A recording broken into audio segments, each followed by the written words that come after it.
Mesdames, Mesdemoiselles, Messieurs, bonjour. La vidéo que vous allez voir dans quelques instants est une illustration du désencombrement respiratoire du nourrisson grâce à la kinésithérapie respiratoire. Mais en préambule, il me faut vous donner quelques informations.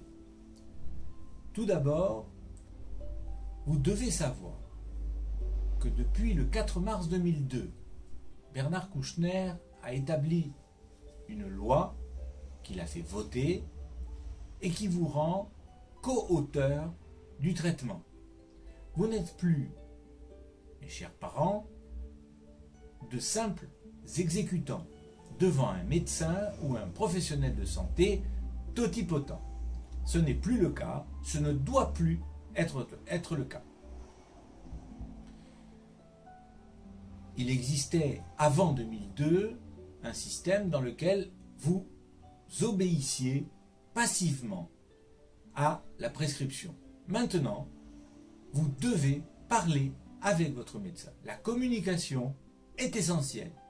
Vous avez le droit de voir votre dossier, d'avoir votre dossier. Il n'est plus question de laisser ce dossier à l'hôpital et de venir en secteur libéral en disant « on m'a laissé le dossier à l'hôpital, je ne l'ai pas récupéré ». Ça ne doit plus exister, c'est à vous, vous l'avez payé, il est à vous, vous devez le récupérer et l'avoir en main.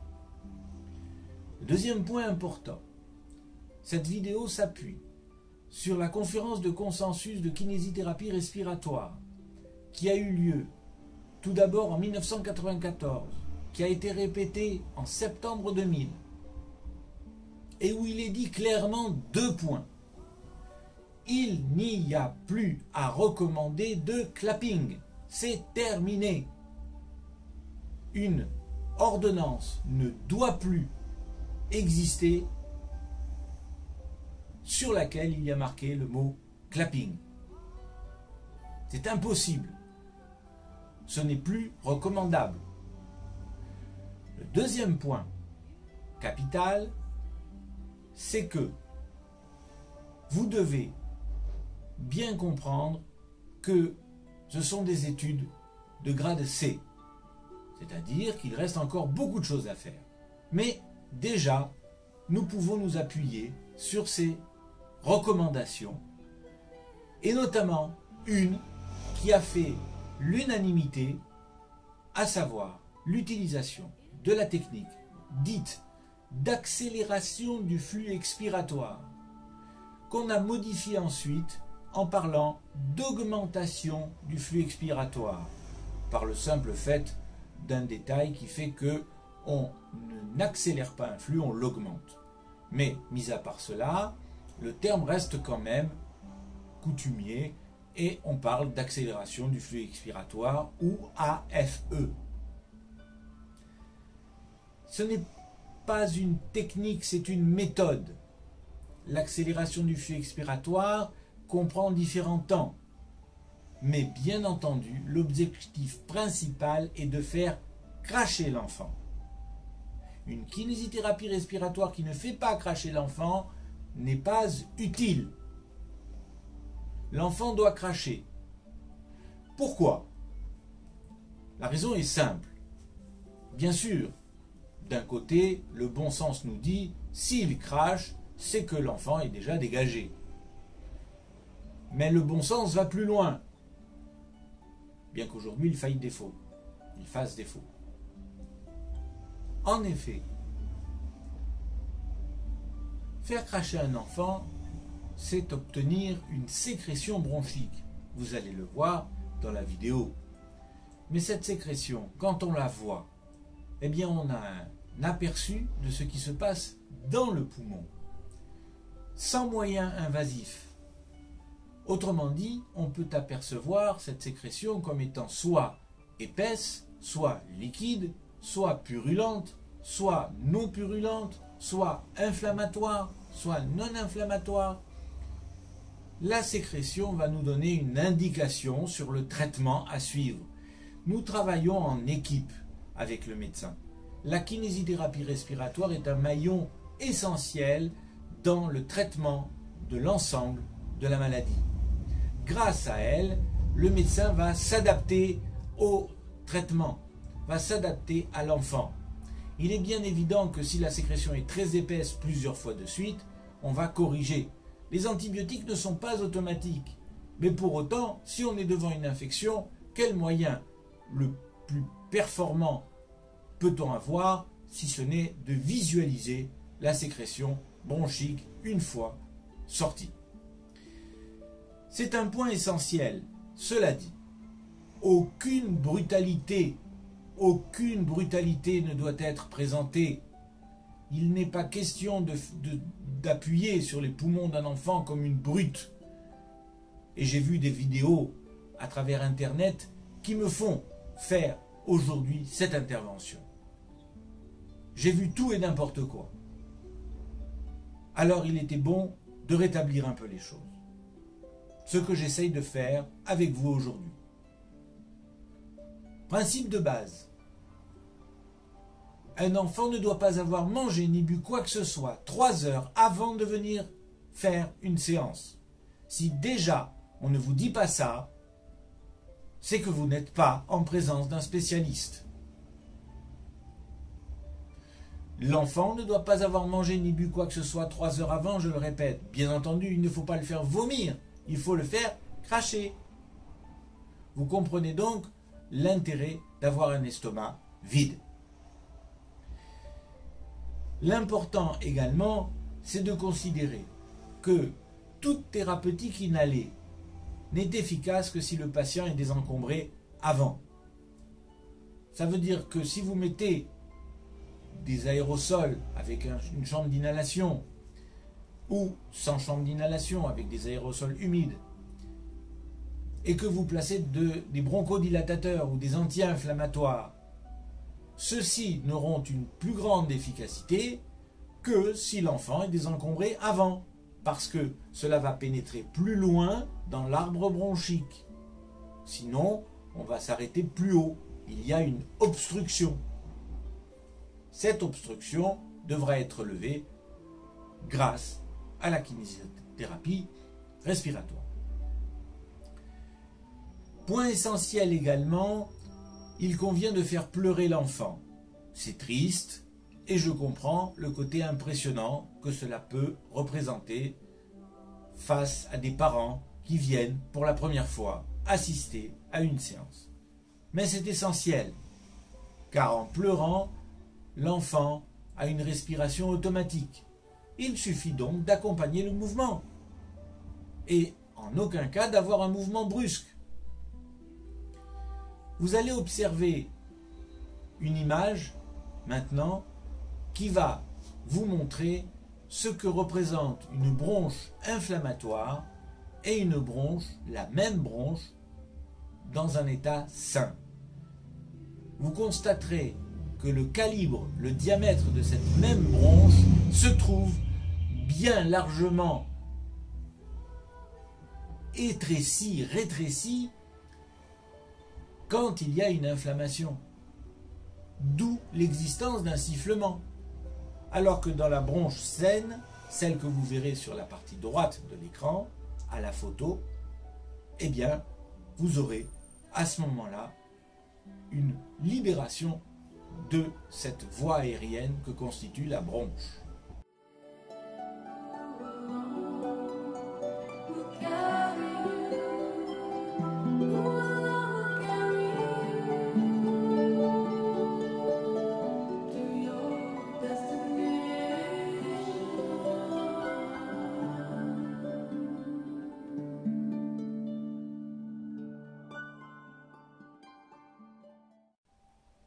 Les parents doivent être présents pendant une séance de kinésithérapie respiratoire. D'abord, pour voir. Ensuite, pour accompagner l'enfant. Et dans la vidéo qui va suivre, vous verrez la jeune maman aux côtés de son enfant. Il paraît essentiel que l'enfant soit rassuré. Et même s'il pleure, qu'importe. La maman est là, l'enfant pleure parce que ça le dérange et non parce qu'il souffre. l'opération n'est absolument pas douloureuse. Si elle est faite par quelqu'un de compétent et quelqu'un qui a été sérieusement formé. J'insiste aussi là-dessus. On ne forme pas un kinésithérapeute respiratoire en quelques jours ou en quelques heures. Ce sont des années d'études qui obtiennent un bon geste avec un savoir-faire qui doit se faire savoir par une collaboration étroite entre les parents, le médecin et le kinésithérapeute respiratoire. Un point également sur l'auscultation. Elle a lieu, comme vous allez le voir sur la vidéo, au début et à la fin. Elle doit être symétrique et comparative. Elle permettra d'apprécier l'état de fatigue, mais également la qualité du désencombrement. Persiste-t-il encore des sécrétions? Sont-elles encore hautes ou basses? Y a-t-il une pneumopathie? L'auscultation va nous le révéler. Le lavage des mains est essentiel. Vous verrez que dans cette vidéo, je travaille avec des gants. C'est préférable. Sinon, pensez à vous laver les mains correctement. Et laver les mains, ça ne signifie pas se passer avec les mains avec un liquide hydroalcoolique uniquement. Ça signifie se laver les mains à l'eau, au savon bien spécifique, puis au sérum, au soluté hydroalcoolique. Enfin, je voudrais rajouter un point essentiel. Le terme de bronchiolite est un terme qui a été utilisé en 1994 pour remplacer un autre terme qui existait auparavant, la bronchite asthmatiforme. Ce terme a été abandonné. Il convient maintenant d'utiliser le nouveau terme dit bronchiolite. La bronchite asthmatiforme, c'est la même chose qu'une bronchiolite. Mais on parlait d'asthme, asthmatiforme. Cela faisait peur aux parents. C'est pourquoi on a supprimé le terme. La bronchite et la bronchiolite sont deux éléments différents. Dans un premier temps, la bronchite va toucher les portions hautes du poumon. Dans un deuxième temps, l'inflammation va se poursuivre et elle va toucher la bronchiole, qui est la partie terminale du poumon. En sachant que l'alvéolisation, c'est-à-dire la terminaison du poumon, par les alvéoles pulmonaires qui vont permettre les échanges gazeux, comme vous le verrez dans l'image qui va suivre, eh bien, cet échange gazeux ne pourra se faire que si les alvéoles sont dégagées, c'est-à-dire si les bronchioles sont dégagées, c'est-à-dire si les bronches sont dégagées, donc le poumon. Et donc, grâce au fait qu'on aura fait cracher l'enfant.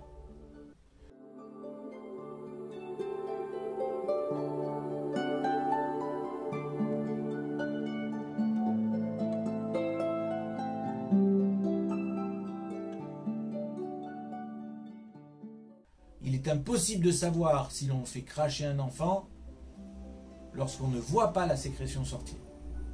Il peut tousser à vide, auquel cas se fatiguer, et c'est pas pour autant qu'il sera désencombré.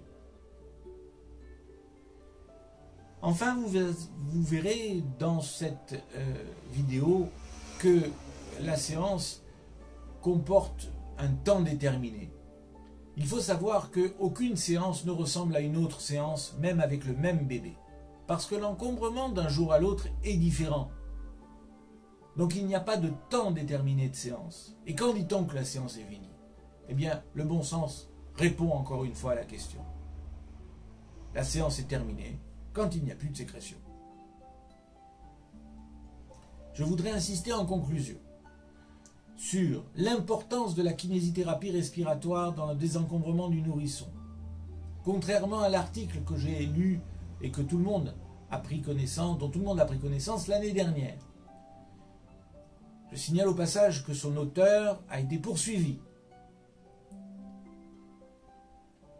Cet article disait que dans la bronchiolite, la kinésithérapie était inefficace. C'est faux. Si elle est correctement menée, elle est efficace. nous évitons la désaturation, nous évitons la décompensation respiratoire par une bonne kinésithérapie respiratoire bien adaptée à bon escient. Pas de mouvements brutaux, je le répète. Évitant les accidents. D'autre part, la kinésithérapie respiratoire est un élément essentiel dans l'aspect économique de notre pays. Car nous évitons les hospitalisations qui sont d'un coût redoutable comparé à la séance de kinésithérapie respiratoire en secteur libéral. J'insiste sur le fait qu'une hospitalisation peut aller jusqu'à 5 000 € par jour si l'enfant est héliporté. Et que nous abordons les 1 000 à 1 600 € par nuit d'hospitalisation.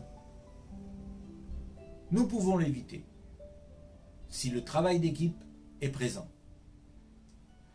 Enfin, l'absentéisme en entreprise peut être évité, justement par l'existence d'un kinésithérapeute disponible.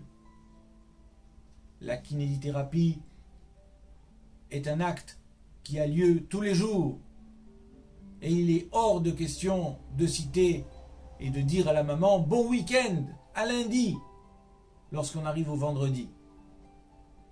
Il y a une continuité des soins et elle doit être assurée.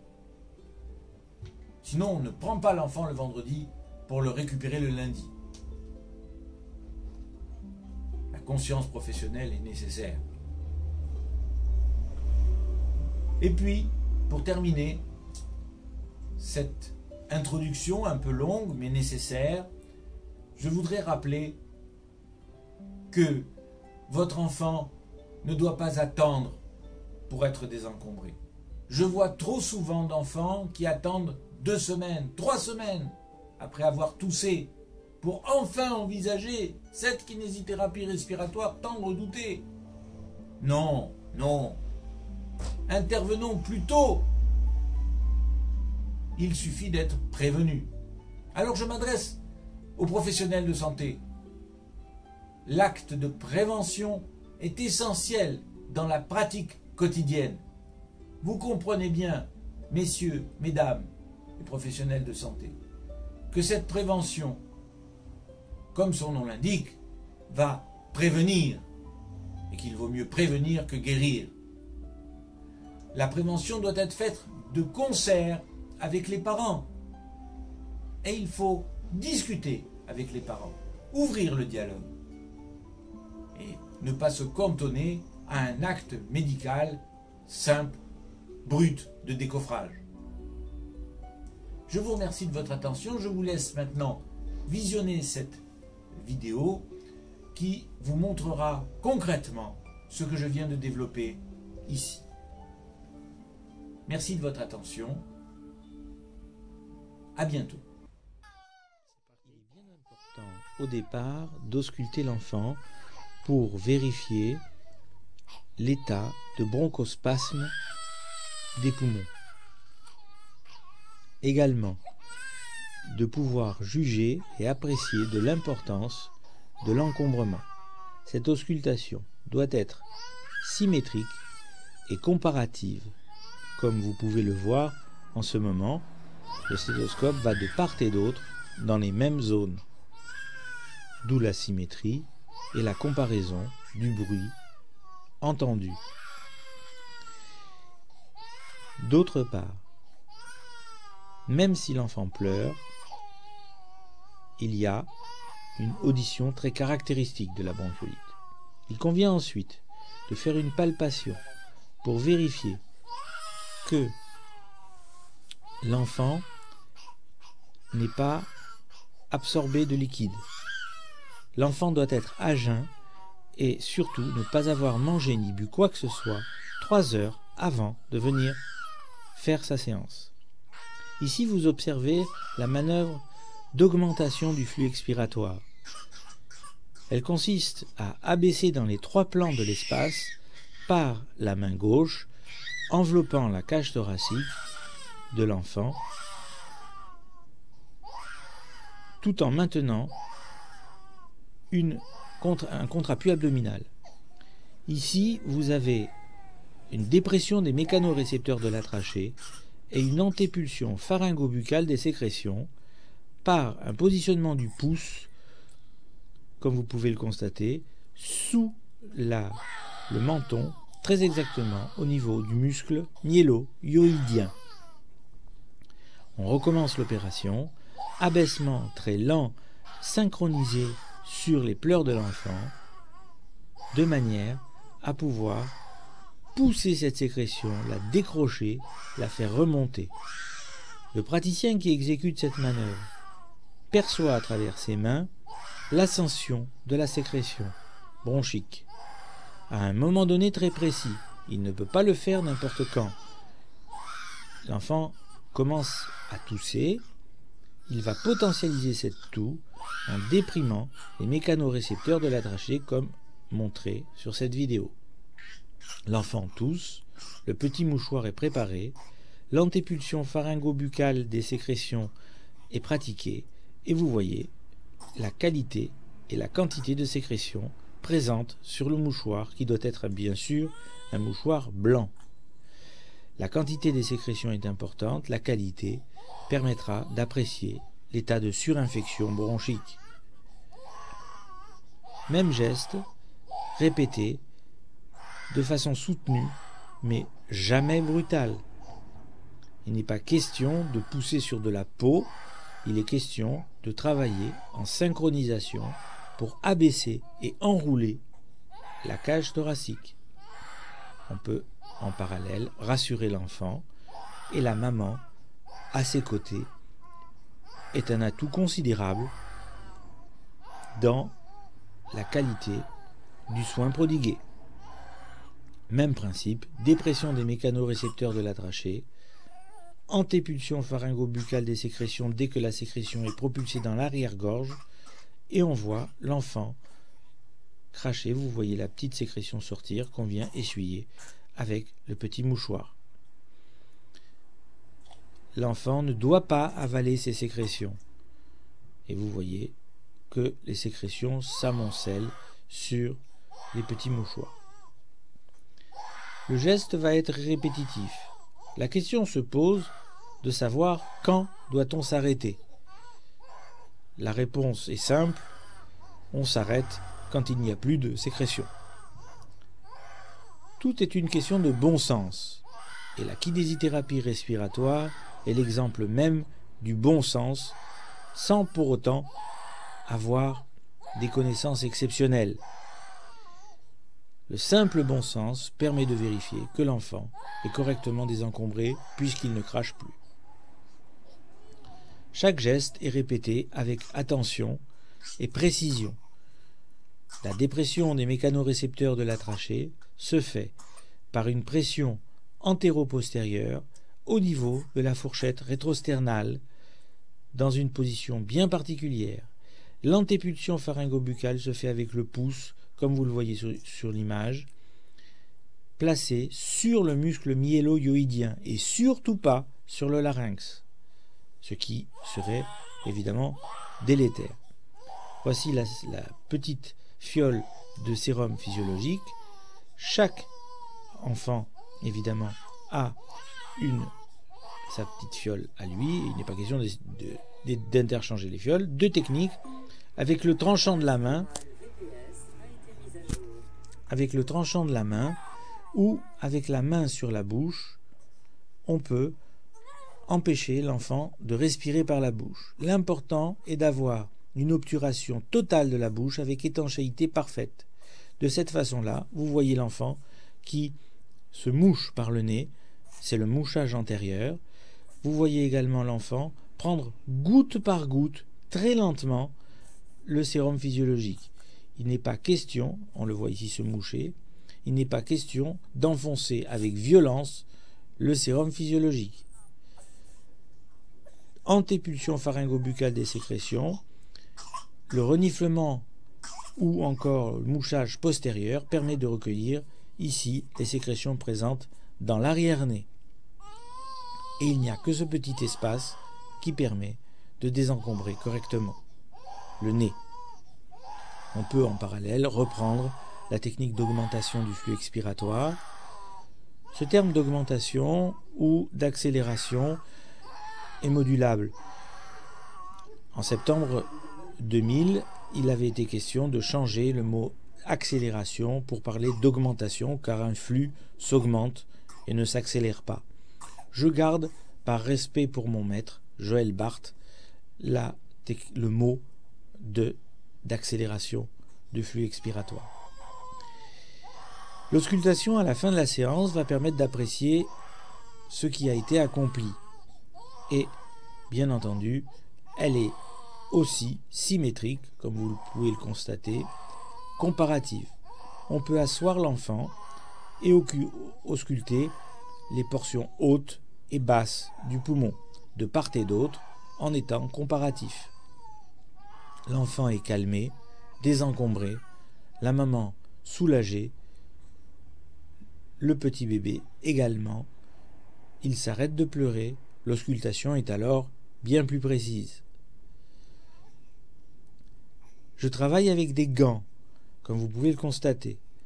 L'important est dans le lavage des mains. Attention au lavage des mains.